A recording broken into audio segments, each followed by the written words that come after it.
से आधारभूत परियोजनाओं को अमल में लाने की राह में आने वाला सबसे बड़ा रोड़ा अब जल्द हटने वाला है। जी हां, राज्य सरकार जल्द एक कानून को अस्तित्व में लाने वाली है और इससे परियोजनाओं को धरातल पर लाने में भूमि जुटाने की सबसे बड़ी बाधा दूर हो जाएगी। कैसा होगा ये सब कुछ जानने के लिए देखिए फर्स्ट इंडिया न्यूज की एक खास रिपोर्ट। प्रदेश के खातेदारों से आपसी सहमति से भूमि लेने के लिए लैंड पूलिंग कानून 15 सितंबर 2018 को लागू कर दिया गया, लेकिन कानून को अमल में लाने के लिए जरूरी नियम नहीं बनाए गए। प्रदेश में अशोक गहलोत सरकार बनने के बाद नियमों को फाइनल करने का काम शुरू किया गया। नियमों के प्रारूप को विधि विभाग ने मंजूरी दे दी है। अब नगरीय विकास मंत्री शांति धारीवाल की मंजूरी मिलने के बाद इन नियमों को लागू करने के लिए नगरीय विकास विभाग जल्द ही अधिसूचना जारी कर देगा।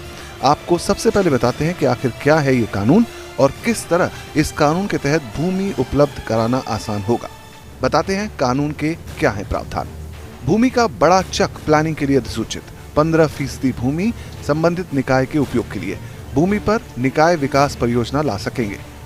15% भूमि सड़क के लिए आरक्षित। 15% भूमि पार्क और सामुदायिक सुविधाओं के लिए चिन्हित।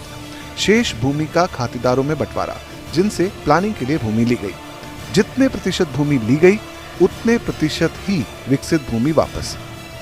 यथासंभव मूल भूमि में से विकसित भूमि का आवंटन, नहीं तो सबसे पास की भूमि का खातेदार को आवंटन। निकाय की ओर से खातेदार को डीएलसी अंतर राशि का मुआवजा। लैंड पूलिंग कानून के अमल में आने से एक और खातेदारों को मुआवजे के तौर पर पहले से अधिक विकसित भूखंड मिलेगा। आपको बताते हैं कि इस कानून के क्या क्या फायदे होंगे। विकास योजनाओं के लिए भूमि मिलना आसान। खातेदारों को बतौर मुआवजा अधिकतम 45% विकसित भूमि।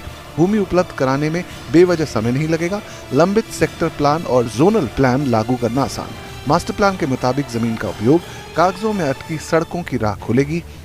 मुआवजे पर होने वाले भारी भरकम खर्च से राहत।